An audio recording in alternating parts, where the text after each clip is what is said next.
आज के कहानी का शीर्षक है सुनहरा पंख। एक छोटे से गांव में रहता था एक लड़का जिसका नाम था रिया।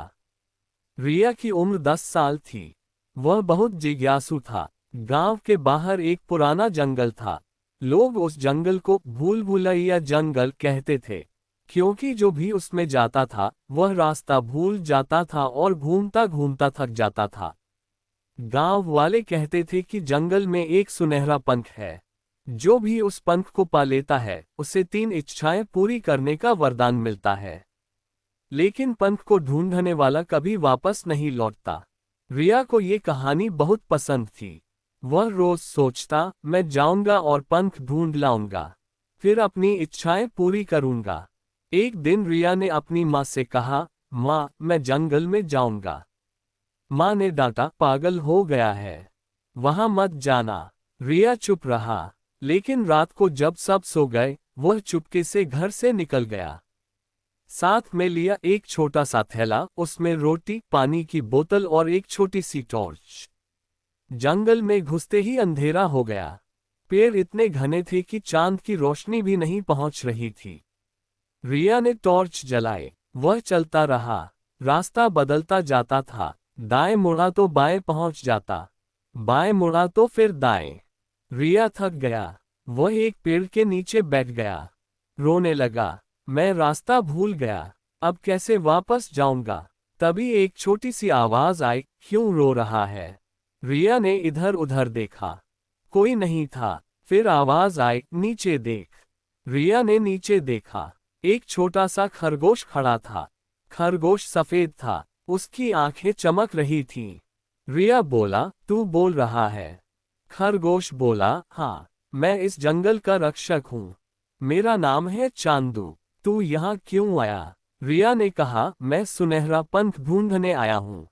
चांदू हंसा, सुनहरा पंख, वो तो बहुत दूर है। रास्ता बहुत मुश्किल है।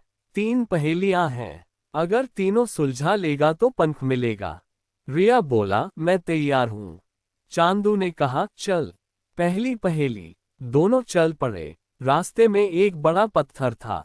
पत्थर पर लिखा था, मैं बोलता हूँ लेकिन मुंह नहीं है, मैं सुनता हूँ लेकिन कान नहीं है, मैं जवाब देता हूँ लेकिन सोचता नहीं। बोलो, मैं कौन। रिया ने सोचा। चांदू बोला, सोच। रिया बोला, ये गूंज है। पत्थर चमका, रास्ता खुल गया। दूसरी पहेली। एक बड़ा पेड़ था। पेड़ पर लिखा था, मैं हर दिन बदलता हूँ, मैं कभी छोटा होता हूँ कभी बड़ा, मैं कभी गायब हो जाता हूँ, फिर भी मैं हमेशा वापस आता हूँ। बोलो, मैं कौन। रिया ने सोचा। चांदू बोला, जल्दी सोच। रिया बोला, चांद। पेड़ चमका, रास्ता खुल गया। तीसरी पहेली। एक छोटा सा कमरा था। कमरे में एक दर्पण था। दर्पण के सामने लिखा था, मैं तुम्हें दिखाता हूँ जो तुम नहीं हो, मैं तुम्हें बताता हूँ जो तुम छिपाते हो, मैं झूठ नहीं बोलता लेकिन सच भी पूरा नहीं दिखाता। बोलो, मैं कौन। रिया बोला, ये दर्पण है। दर्पण चमका, कमरा खुल गया। अंदर एक छोटा सा कमरा था। कमरे के बीच में एक सुनहरा पंख रखा था। पंख चमक रहा था। रिया ने पंख उठाया। पंख से आवाज आई, तुमने तीनों पहेलियां सुलझा ली, अब 3 इच्छाएं मांगो। रिया ने सोचा। उसने कहा, पहली इच्छा, मेरे गांव में हमेशा खुशहाली रहे।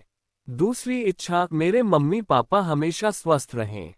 तीसरी इच्छा, मैं चाहता हूं कि हर बच्चा अपने सपनों को पूरा कर सके।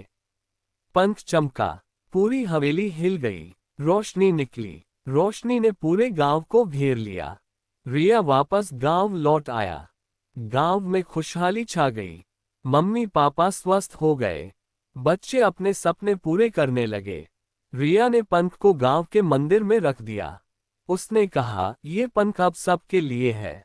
गांव वाले कहते हैं, रिया ने साबित किया कि सच्चा दिल सबसे बड़ा जादू है। और इस तरह छोटू की कहानी आज भी गांव में सुनाई जाती है। बच्चे सुनते हैं और सीखते हैं कि लालच से इच्छाएं मांगने से मुसीबत आती है और सच्चे दिल से मांगने से खुशियां।